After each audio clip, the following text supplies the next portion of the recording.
Parliament సమావేశాల తొలి రోజు ఐక్యత చాటనున్నాయి విపక్ష కూటమి. ఒకేసారి అందరూ సభలోకి అడుగుపెట్టేలా ప్రణాళికలు రచించారు. పార్లమెంట్ ఆవరణలో గాంధీ విగ్రహాన్ని తొలగించిన చోట గుమిగూడనున్నారు విపక్ష కూటమి నేతలు.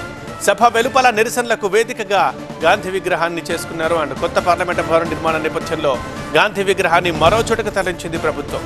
అక్కడి నుంచే కలిసికట్టుగా సభలోకి అడుగుపెట్టాలని నిర్ణయం తీసుకున్నారు విపక్ష సభ్యులు.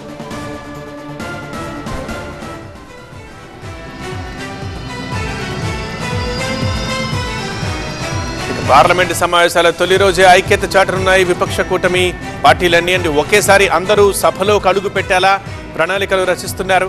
పార్లమెంట్ ఆవరణలో గాంధీ విగ్రహాన్ని తొలగించిన చోట గుమిగూడబోతున్నారు విపక్ష కూటమి నేతలు.